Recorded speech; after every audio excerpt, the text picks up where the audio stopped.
Daily routine की बात कर रहे थे हम लास्ट संडे। और बहुत ही अच्छा लगा ये जान के कि अधिक से अधिक लोगों ने उसे अपने कार्य व्यवहार में लाने का प्रयास किया, उसमें वो सफल भी हुए। यदि आप किसी एक रूटीन को, उसमें से किसी एक पार्ट को भी कर पाते हैं, तो आपके जीवन में निसंदेह एक परिवर्तन आएगा। यदि आप सुबह नहीं उठ पा रहे, तो कोई बात नहीं। यदि आप रात को नहीं कर पा रहे या शाम को नहीं कर पा रहे, तो भी कोई बात नहीं। पर यदि आपने एक पार्ट को भी अपनाने की कोशिश की है, तो उसे पूरे तन मन से प्रयास करें अपने जीवन में लाने का। और ये आपको आपकी ज़िंदगी को एक नया नई दिशा देगा, एक दिव्य संदेश लेकर के आपके पास आएगा। स्पेशली जो मंत्र का शेड्यूल मैंने दिया है कि हर पहर में मंत्र करना, ये बहुत लाभकारी होता है। मननाथ त्रायते इति मंत्र। मन को जो भी पीड़ा पहुंचती है, ताड़ना पहुंचती है, उससे मंत्र ही हमें छुटकारा दिलाता है। ये आपके व्यक्तित्व में एक ऐसा चमत्कारी परिवर्तन लाता है जिसे आप सोच भी नहीं सकते, जिसके बारे में आपने कल्पना भी नहीं की होगी। और ये आप तब जानेंगे जब कोई विपत्ति आएगी, तो उस समय आप अपने को जिस तरह कार्य करता हुआ पाएंगे, तो आप जानेंगे कि ऐसा मैं पहले नहीं कर सकता था। तो these are the changes which are permanent through meditation, मंत्र जप एंड ज्ञान पाठ। तो इसके साथ जो कुछ लोगों ने शेयर किए थे अपने एक्सपीरियंसेस डेली रूटीन के, तो उसपे कुछ लोगों की क्यूरियोसिटी थी कि हम कर नहीं पाते हैं सुबह के समय, या हमारा थोड़ा टाइम आपके टाइम से अलग चलता है, तो उसमें कोई बात नहीं, आप अपने हिसाब से उसको चेंज कर लीजिए। देखिए, गृहस्थी नाम ही है फ्लेक्सिबिलिटी का। यदि आप एक हार्ड फास्ट रूटीन कर पाते, तो उससे जीवन में संन्यास आने लगता है, और ये बहुत अच्छी बात है। लेकिन क्योंकि हम परिवार के साथ रहते हैं, अपने उत्तरदायित्वों का हमें पालन करना है, इसलिए थोड़ी सी फ्लेक्सिबिलिटी व्यवहार में लानी चाहिए।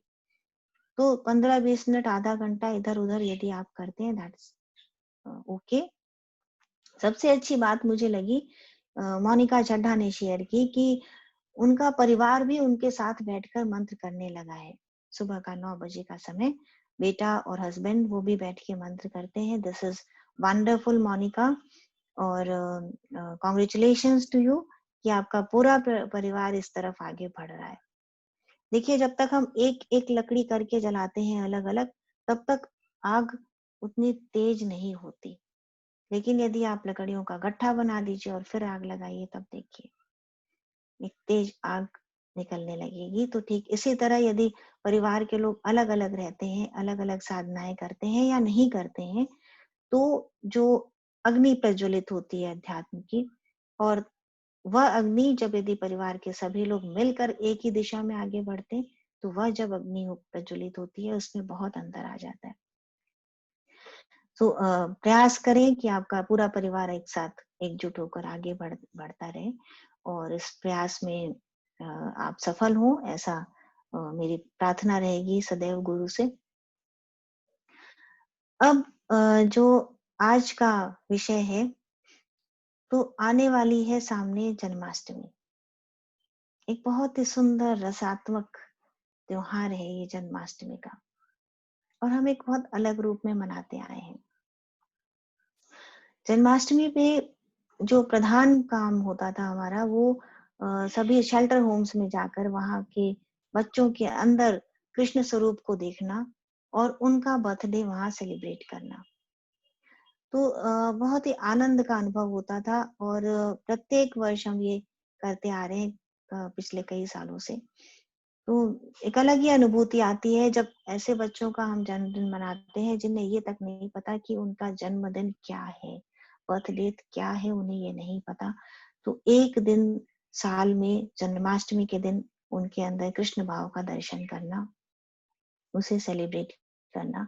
तो इस बार हम नहीं जा पाएंगे, लेकिन हृदय से हम उनके साथ हैं, और हमारा आशीर्वाद, हमारी ब्लेसिंग्स और हमारी शुभकामनाएं उनके साथ, बच्चों के साथ हमेशा रहेंगी।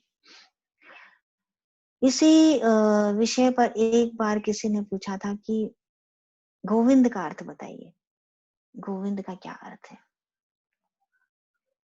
तो मैंने उन्हें बताया कि देखिए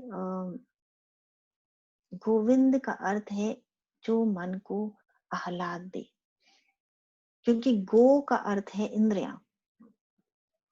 तो इंद्रियों को जो वश में कर ले और उसके बाद मन को आनंदित करे, वह गोविंद। गो का एक अर्थ गाय भी होता है, धेनु। तो जो धेनुओं को चराता है, कृष्ण ग्वाल ग्वाला है, वह गोविंद। और जिसने पृथ्वी की रक्षा करने का व्रत धारण किया, वह गोविंद। तो द्रौपदी ने पुकारा गोविंद, और भगवान द्वारिका से वहां पहुंच गए। पूरा अक्षर पूरा नहीं हुआ, नाम पूरा नहीं हुआ, उसके पहले गोविंद पहुंच गए। ग्राही ने पुकारा गोविंद, तो गोविंद गोविंद पूरा होने के पूर्व वहां पहुंच गए। यह है गोविंद। तो गोविंद के ये हुए शाब्दिक अर्थ। सुनने वाले को संतोष तो हो गया, लेकिन कुछ और जानना शेष था शायद। तो मैंने कहा कि देखिए, यदि आप और अधिक जानना चाहते हैं गोविंद का अर्थ, तो अब आपको गोविंद को जानना होगा। यदि किसी का नाम राम है, तो आपने राम का अर्थ जान लिया, तो अब राम को जानना होगा, तभी तो आप राम नाम को ठीक से जान सकेंगे। तो गोविंद का अर्थ, शाब्दिक अर्थ जान लिया, अब यदि गोविंद को जानना है तो फिर गोविंद को जानना होगा ना। लेकिन ज्ञान तो कहता है कि भगवान को जाना नहीं जा सकता, क्योंकि जाना उसे जाता है जो विषय होता है। बुद्धि किसी विषय को जानती है, विषय के अंदर प्रवेश करती है और तब उसे उसकी जानकारी प्राप्त करती है। जैसे यदि आपको कंप्यूटर को जानना है, तो आपको कंप्यूटर के अंदर प्रवेश करते हैं, उसे एनालाइज करते हैं, उसे अंडरस्टैंड करते हैं, then you know how to operate it. या यदि आपको एटम्स को जानना है, तो आप उसे एनालाइज करते हैं, विखंडित करते हैं, खंडित करते हैं, और तब आप एटम्स को जानते हैं। पर भगवान तो एटम से परे हैं, वो तो निर्गुण है। तो जब कोई गुण ही नहीं है, कुछ एटम ही नहीं है वहां पे, तो विषय ही नहीं है, तो बुद्धि प्रवेश कहाँ करेगी? तो भगवान को जाना नहीं जा सकता, ये ज्ञानियों की भाषा। अब क्या करें? तो भक्त ने कहा कि मुझे तो जानना ही नहीं है भगवान को, मुझे भगवान को पाना है। मुझे जानना क्यों है? मैं तो उसे पाना चाहता हूँ। अब पाने के लिए जानना आवश्यक नहीं है। अब पाने और जानने में क्या अंतर है, इसको समझने के लिए ऐसे देखिए कि यह संसार मायिक है। मायिक अर्थात माया से बना हुआ, माया का संसार है। मायका, मायका किसे कहते हैं? जब जो पिता का घर होता है, जो माँ का घर होता है, वह मायका। तो जब शादी हो जाती है, तो विवाह के बाद लड़की मायके में आती है कुछ दिन के लिए। ठीक उसी तरह आत्मा अपने पति रूप परमात्मा से अलग होकर कुछ दूर, कुछ दिन के लिए वह जीवात्मा आती है इस संसार में। तो यह उसका मायका हुआ, माया का मायका। और यहाँ उसके कर्तव्य शेष हैं, उसे करने हैं। माता पिता के लिए कर्तव्य होते हैं, करने हैं, और परिवार के लिए आपके कर्तव्य हैं, उनका पालन करना है। प्रेम भी होता है, पर जो प्रेम, जो लगाव पति से होता है, वही सच्चा होता है, क्योंकि वह तो जन्मों का साथी है। तो मायके में अपने उत्तरदायित्व तो पूरा करके जब वापस जाने के लिए तैयारी करती है जीवात्मा, तो वह कहती है कि मैं कौन सी साड़ी पहनूं अपने पति के घर जाने के लिए। अब ये साड़ी क्या है? आत्मा का, आत्मा आधार है वृत्तियों का। जो मानसिक वृत्तियां हैं, वह संसार से युक्त साड़ी की तरह आत्मा के आधार पर जीवित रहती हैं। मन में चलती हैं वृत्तियां और उसी से संसार का निर्माण होता है। वही साड़ी है जिसे पहनकर आत्मा जाती है परमात्मा से मिलने के लिए। तो प्रेम की वृत्ति को धारण करके जीवात्मा यदि जाए परमात्मा के पास तो वो जरूर मिलेंगे। ये है आत्मा और परमात्मा का प्रेम। इस प्रकार जाना जाता है और इस प्रकार पाया जाता है। 11वें अध्याय के श्लोक नंबर 54 में भगवान कहते हैं कि जो भक्त है मेरा, जो अनन्य भक्त है मेरा, वह मुझ में प्रवेश भी कर सकता है, मुझे जान भी सकता है, मुझे देख भी सकता है। तो स्टैंपिंग कर दी भगवान ने इस बात पर कि भक्ति सर्वोपरि। अब कैसी भक्ति हो यह तो जरूरी है। भक्ति ऐसी ना हो कि जिसमें आडंबर हो, जिसमें रूढ़िवादिताएं हो, जिसमें परंपराएं हो। नहीं, ऐसी भक्ति की तो भगवत गीता बात ही नहीं करती। तो भक्ति कैसी हो? भक्ति हो अनन्य भक्ति, ईश्वर के लिए सतत भक्ति। क्योंकि भक्ति का अर्थ ही है कि संसार से विभक्त होकर ईश्वर परायण होना, यह भक्ति। मेरा भक्त मद भक्त मत पर, भगवान ने कहा कि मेरे ही परायण हो और मेरा ही भक्त हो और मेरा ही नाम सुमिरन करे सदैव। किस तरह? सतत। तो भक्ति वह हुई जो भक्ति विभाग करती है। शब्द का अर्थ ही है कि इधर से विभक्त होकर उधर जुड़ जाना। और सतत का अर्थ है कि जैसे वीणा है, तत् अर्थात तार, तार युक्त वीणा सतत। तो एक खिंचा तार होता है वीणा का, वह तार टूटना नहीं चाहिए, नहीं तो वीणा बजेगी नहीं।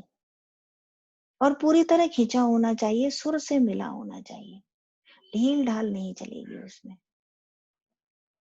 तो कभी इधर कभी उधर वाली भक्ति नहीं। जहां बंध गई वहां स्थिर रहे, चैतन्य रहे, सतर्क रहे, सजग रहे और नित्य रहे।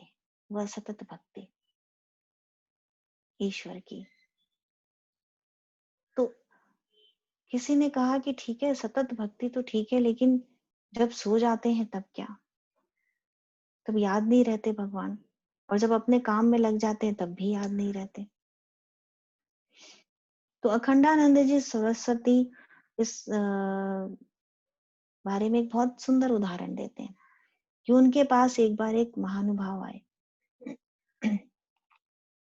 परेशान थे, भगवान के बहुत बड़े भक्त थे लेकिन परेशान थे। उन्होंने कहा कि आंखों में आंसू आ गए। उन्होंने कहा मुझे भक्ति तो बहुत है, ईश्वर से प्रेम बहुत है, लेकिन मैं भूल जाता हूँ। बार बार ईश्वर का ध्यान छूट जाता है। अब व्यवसाय ना करूं तो मुश्किल, और करूं तो ईश्वर का ध्यान छूट जाता है, क्या करूं? तो अखंडानंद जी ने कहा देखो, स्मृति उसकी दी हुई है तो विस्मृति भी तो उसी की दी हुई है। उसके बिना न तुम्हारे अंदर स्मृति है और ना उसकी कृपा के बिना तुम्हारे अंदर विस्मृति है। तो यदि स्मृति होती है तो तुम उसकी कृपा का प्रसाद चखते हो, तो विस्मृति होती है तो भी प्रसाद चखो। भाव विहल हो गए वो महानुभाव, वो सज्जन। यह सुनकर गदगद हो गए, आंखों से अश्रुधार निकल गई। उन्होंने कहा कि आपने मुझे बचा लिया, आज मेरा जीवन सफल कर दिया। ट्रू इंसिडेंट्स होते हैं ये, जो लाइफ के साथ ये लाइफ चेंजिंग होते हैं।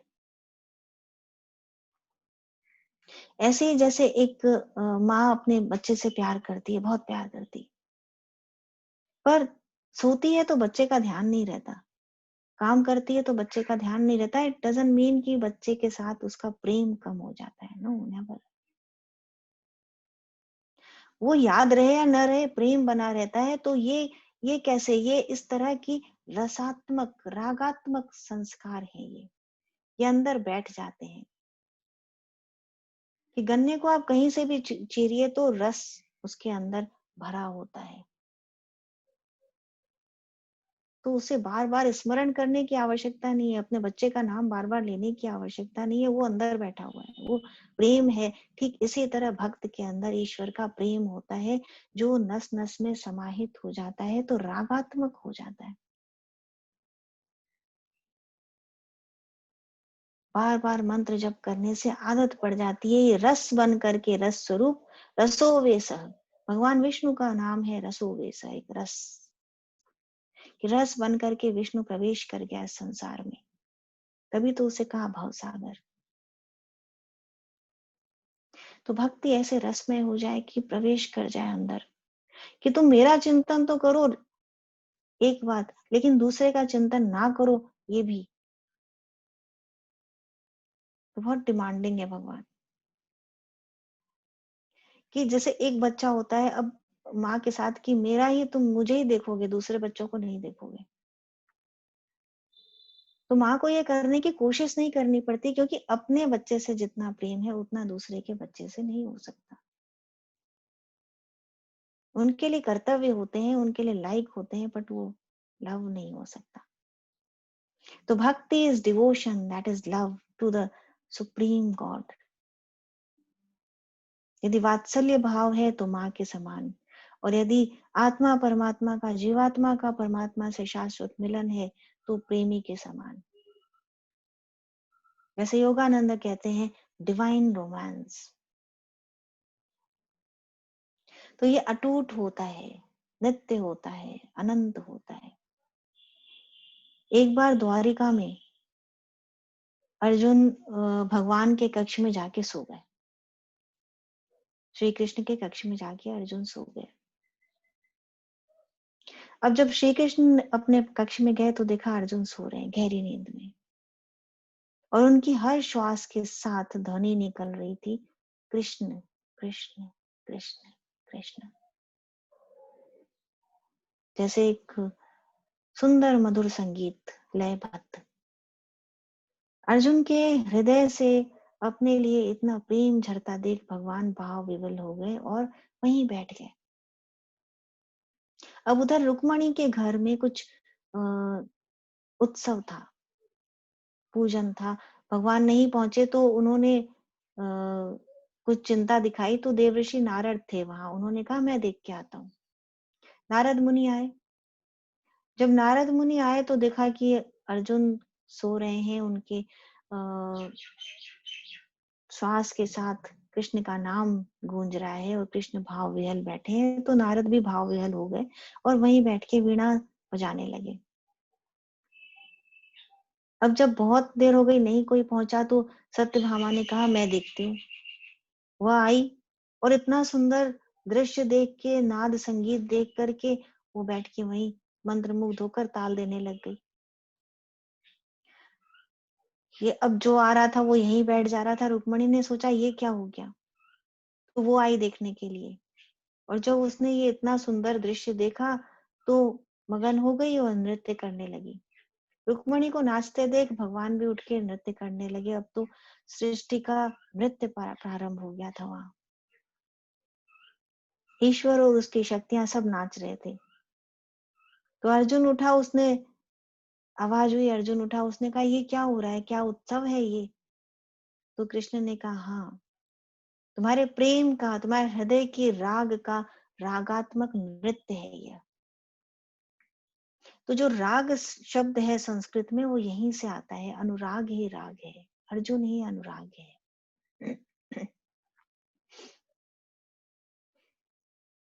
इस राग से, इस अनुराग से ही भक्ति जन्म लेती है।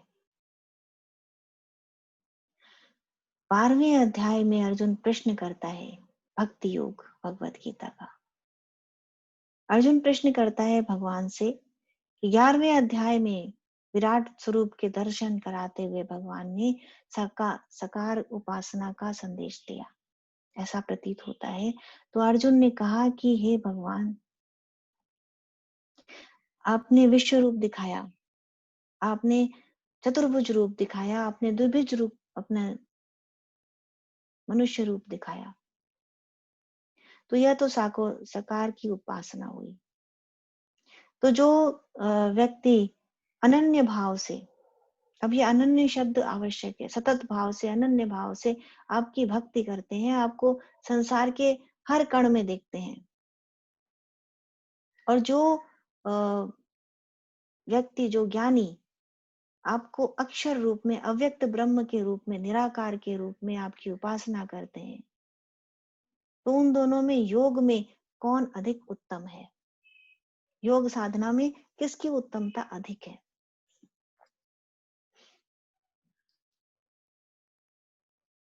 एक भक्त वो हो गए जो साकार की उपासना कर रहे हैं, सगुण साकार की, कि जैसे मूर्ति की पूजन किया, घर में रखी और उसकी उपासना की, तो सगुण है और साकार है। एक भक्त तो वो हो गया जिसने सगुण निराकार की उपासना की, कि निराकार का ध्यान कर रहे हैं और सगुण की उपासना कर रहे हैं। और एक भक्त वह हो गया जो ज्ञान में प्रतिष्ठित है, तत्व को देख रहा है, तो वह तत्वदर्शी अधिक उत्तम है, जो चिदाकाश में अपने तत्व को स्थापित करके बैठा है। या वह भक्त अधिक उत्तम है जो साकार की, सगुण की उपासना कर रहा है, रस का अनुभव कर रहा है। तो भगवान ने इसका सीधे उत्तर नहीं दिया। भगवान ने कहा, मैया वेश्य मनो में, मेरे में जो अपने हृदय को लगाता है वह उत्तम है, जो मेरी भक्ति करता है वह उत्तम है, और जो निसंग होकर बैठा है, निर्वैर है, वह उत्तम है। जिसकी भक्ति अटूट है वह उत्तम है, जिसके भाव स्वच्छ हैं वह उत्तम है, और भक्ति वह सर्वोत्तम है। तो नारायण को हृदय में जब रखता है एक व्यक्ति, वो उसके साकार रूप को रखे या निराकार रूप को रखे, लेकिन भक्ति अनन्य होनी चाहिए, अटूट होनी चाहिए, उसमें बल होना चाहिए, श्रद्धा ऐसी हो जो डिगे नहीं। यह आवश्यक है कि यदि दुख पड़े तो भी बात भगवान से ही कीजिए। यदि सुख उसने दिया तो दुख भी उसी ने दिया। तब ये ना होना चाहिए कि तुम हो ही नहीं, कि ईश्वर नहीं है, मैं उसे नहीं मानता कि क्योंकि मुझे इतने दुख हुए और सामने वाले को इतना सुख है। ऐसी भक्ति भक्ति नहीं है।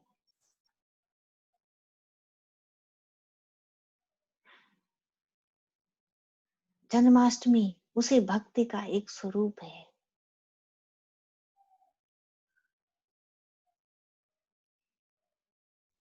अपने आप को कैसे याद करेंगे भक्त? उन्हें यह अवसर देने के लिए ईश्वर भिन्न भिन्न रूपों में सामने आते हैं। तो जो विभिन्न अवसर आते हैं इस तरह के, जैसे जन्माष्टमी है, रुद्राभिषेक है, नवरात्र है, तो ये अवसर हैं कि जब प्रकृति प्रदान कर रही है कि आप कर सकते हैं ईश्वर की भक्ति और अधिक और अधिक। तो जो अपने घर में रहते हैं, गृहस्थ हैं, जैसा योगी राज ने बताया कि गृहस्थ कौन? गृहस्थ वह जो देहाभिमानी है, वह गृहस्थ जो अपने देह रूपी घर में रह रहा है, जो अपने आप को देह के अंदर बंधा हुआ पाता है, वह गृहस्थ। उसके लिए ये अवसर बहुत महत्वपूर्ण है,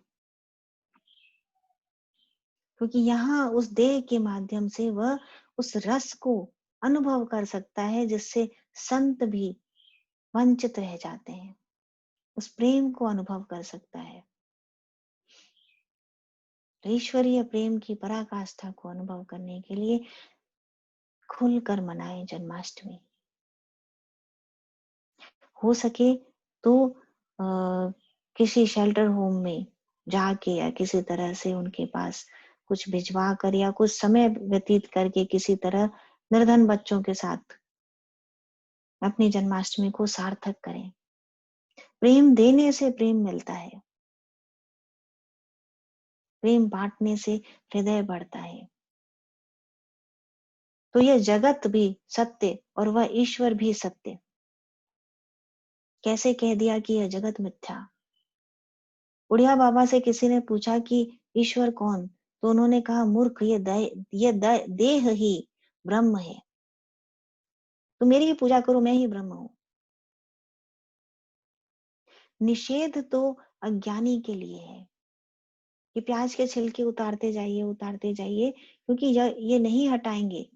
मूवी चल रही है प्रोजेक्टर पे, उसे बंद नहीं करेंगे तो आपको स्क्रीन दिखाई नहीं देगी। ये अज्ञानी के लिए है। जो ज्ञानी है वह जानता है कि कण कण में ईश्वर है। तो किसी भी कण की पूजा कर लीजिए, वह ईश्वरी है। किसी भी बच्चे को गोद में उठाकर प्रेम से हृदय लगा लीजिए, वह कृष्ण का ही स्वरूप है।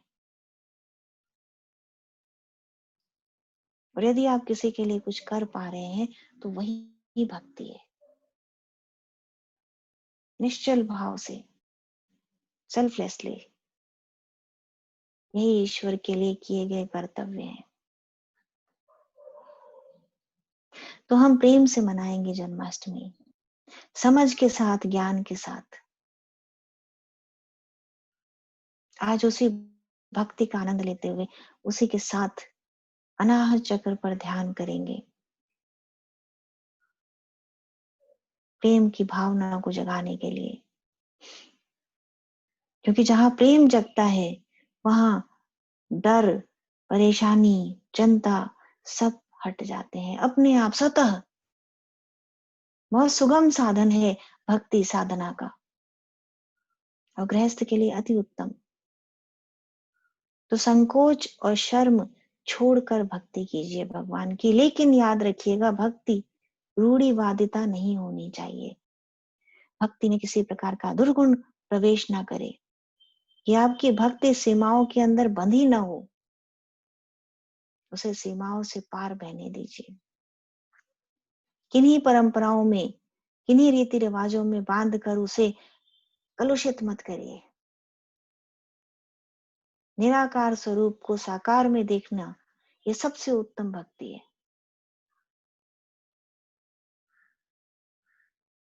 ध्यान करें ईश्वर का, उस ईश्वर का जो कण कण में व्याप्त है। वह विष्णु जो रस बनकर हर अणु में प्रवेश करता है, वह विष्णु।